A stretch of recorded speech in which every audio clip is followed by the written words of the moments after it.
it's our FP prep day, and while I'm thrilled to be making the marvelous Make Ahead meatballs, I've had a few mishaps. I'm a little disheveled, if you will.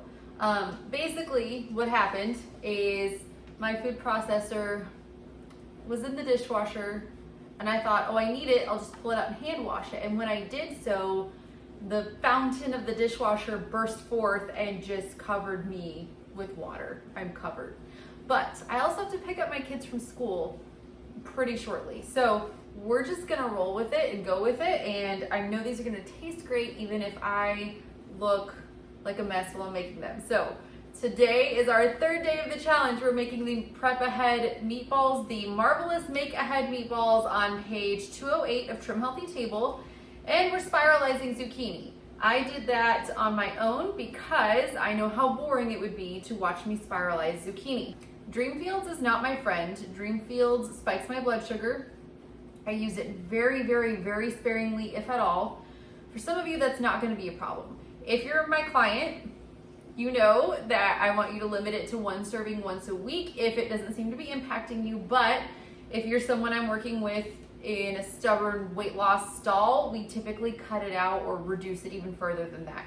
So if you want an alternative, this is different. It's something to get used to. It's something to embrace as an adventure. But Shirataki noodles are my favorite, or cognac noodles. I really, really enjoy these. So these are miracle noodles. There are a ton of different kinds of THM used to sell some, but I don't think they sell them anymore. I haven't seen them on their website for a while. But it's basically the Shirataki root or the cognac root made into noodles. They're high in fiber, and it says to follow the serving size of half of a package. I don't. Maybe I should, but I love these. So I get them in a big pack on Amazon.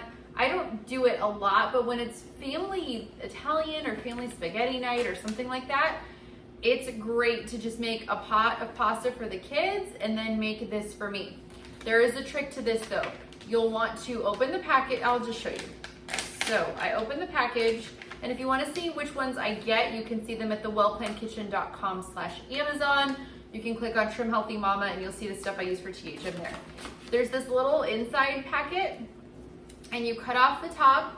I rinse it really well. I actually rinse it in the bag. So I'll pull the top off and then I just hold it under the faucet until it's all, I hold the noodles in and let the water just come out. I could probably put it in a colander, but I loathe creating dirty dishes when there's no need for dirty dishes. So I just do this in my hands like a barbarian. Hold it like this, let the water come in and just rinse them really well. And then I put them in a saute pan for about 5 minutes. What I love about these is with marinara sauce, they just absorb it so well, and it actually tastes better than I ever thought. And I am not a plant-based person. I probably should have more plant-based foods, but I don't. So this is what I'm gonna do with these meatballs. This is what I'll be doing when my family has spaghetti night with meatballs, is these Shirataki noodles. Please rinse them well first and then saute them for a good 5 minutes or so. Okay? Gonna set that aside. We're gonna make these meatballs. The other mishap I had was that I set the okra down on the counter and realized that I had not thawed my ground beef. I have multiple packets of lean, really lean ground beef from different sources. I'm using what I have. This is 8 pounds of ground beef. Mine is very lean. It's 97%, I think. So normally if you're using ground beef in an S, it's fine as is. If you're using it in an E or an FP, you want to brown it, then rinse it with hot water really well. I usually do that even if it's lean, but this is lean according to the THM guidelines, so this should work in an FP. So I realized though that I had set the okra out and it had thawed. So this is supposed to be white and powdery. It's not, it's green and mushy. We're gonna go with it anyway. So I've got the okra processed, and then I'm going to push down the sides. It's broken down, I think, as far as it can go for 4 cups of okra. Okay, so then I'm going to add the vinegar And you'll want to follow along on this recipe from 208. Ooh, look what I just did. I made a mess. Surprise, surprise. I used vinegar, the tomato paste, which I have to scoop out of the tiny little container. One time I bought a tube of tomato paste and I was so excited about it because I was like, that's a great idea. The tubes are only 4 ounces and almost every recipe I've ever used tomato paste in has been called for 6 ounces. So I used it, but I felt so cheated because I had to open a can anyway. I didn't realize the tubes were so small. So I'm trying to gingerly scoop this out. It doesn't really want to come. Okay, there's all of it. So I've got the tomato paste. Now I need to add the seasoning. So I've got all of that in an undisclosed location. Just kidding, it's right here. I also was completely out of fresh parsley, so we are just using a couple of tablespoons of dried parsley. I know it's not gonna be the same, I'm going with it anyway. So I'm adding my seasoning to the food processor. And then it says to add pretty much everything else. So I've got nutritional yeast and Parmesan here. Ooh, it's filling up. I've got baking blend. I'm so messy when I cook, I need to get better. And my egg whites.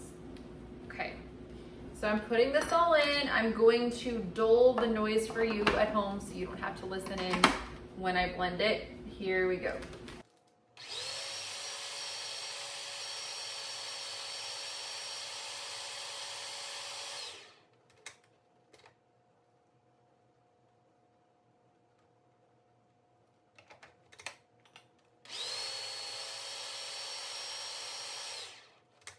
What always surprises me about this recipe is that the paste looks so good with the green stuff mixed in. I wouldn't dare eat raw frozen okra because it sounds gross. But look at this, it looks like a nice creamy delicious sauce in there. Okay, so I've got this sauce, I've got all of this meat, and now is the gloopy, gross part. And I'm just gonna put mine directly onto parchment paper. If you watched any of my videos, you could probably guess that I'm doing it on the parchment paper because I don't have nice looking baking sheets. So this is gonna make a lot of meatballs. So I'm gonna go ahead and basically I add all of this in there. And then I mix it all up with my hands for fun. It's like being in preschool all over again.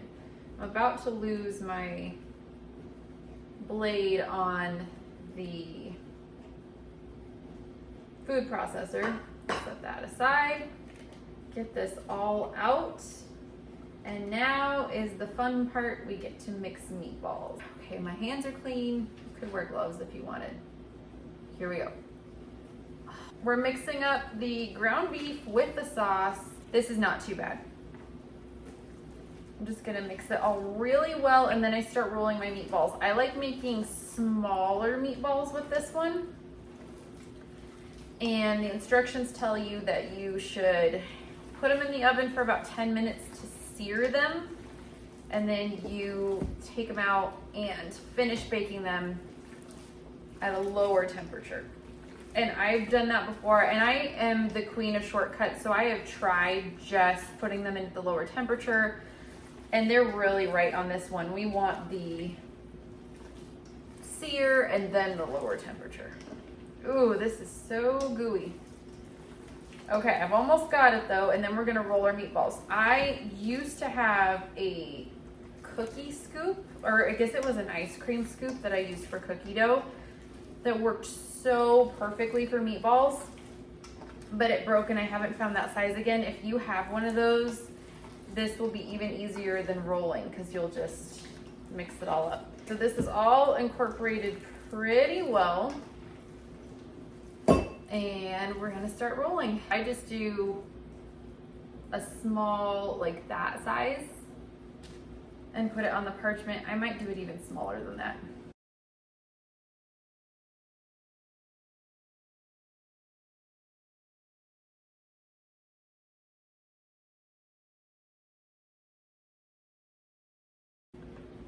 on tray number 2, trying to make them a little bit smaller this time.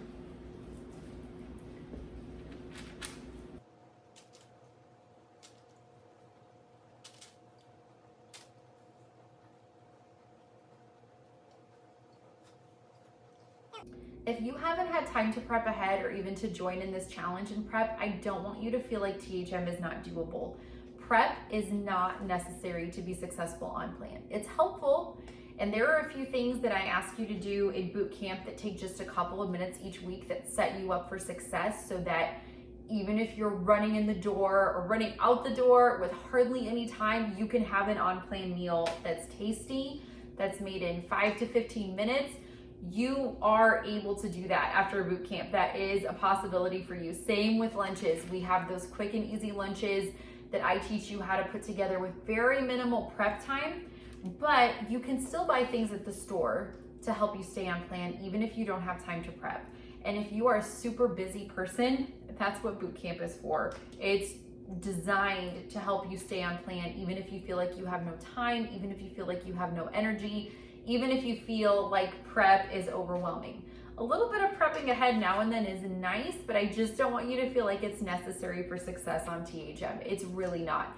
You can skip the prep and just grab those quick and easy things to stay on plan. If you're in my boot camp, you have lists and lists of store-bought items that you can buy that are on plan that help you stay on plan for the long haul, even if you don't have time to prep your own. But just on your own, you can think through, what are those things that take the most time? What is it that I struggle with the most? Is it lunch? Okay, think about quick and easy lunches. Think about things that you can make ahead. Think about using P3 portable protein packs. Think about Progresso-like soups. Think about the things that you can grab that can help you stay on plan in a pinch if you don't have time to make anything. Sprouted bread sandwiches, smoothies. I covered all of that in a live video earlier today, but there are a lot of things you can do to make it easier to stay on plan and be successful without spending hours in the kitchen. This is kind of fun, and it is tasty to have these things ready. So when you have time, it's great to make these things ahead, but if you don't have time, you need to know you can still do it. And the ability to stay on plan when you have nothing prepped and nothing planned is key for success on THM, in my opinion. When you complete boot camp, you know how to do that. You know how to stay on plan no matter what. But if you're doing THM on your own, you just need to figure out those things that will make THM easier for you and figure out how you can simplify your meals. That is a huge part of being successful on THM, in my opinion. It has to be easy or we won't do it, because life doesn't lend itself to a super complicated way of eating or a super complicated process, and that's why in boot camp you learn to simplify it. Okay, so that's my third tray. I think I've got a fourth one. I'm gonna go ahead and put these in the oven and I will come back. I have 5 trays, you can't even see them all, of meatballs. I'm going to bag them all up. These are the Marvelous Make Ahead meatballs from page 208 of Trim Healthy Table. I cooked them, baked them, and now I'm going to bag them up and put them in my freezer. I usually use about 1 tray per meal, and making 5 trays means I have at least 5 meals. I usually have leftovers. So this is an excellent item to prep ahead.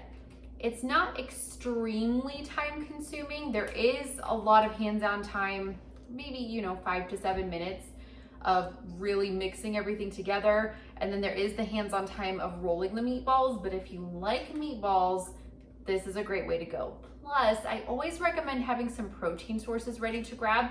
This is a great way to get some protein in. And if you make the FP version, like I did today, you've got some FP protein to add to any meal to help you stay on track. These are excellent to put in the protein boxes. If you're in one of my coaching groups and you're making meal prep bowls with me, these are a perfect addition for that. These are a great thing to make ahead. So this is the FP prep day. We're done with prep now. Tomorrow we move to just enjoying and eating what we have and putting it into meal plans. So I hope you'll join me tomorrow as well.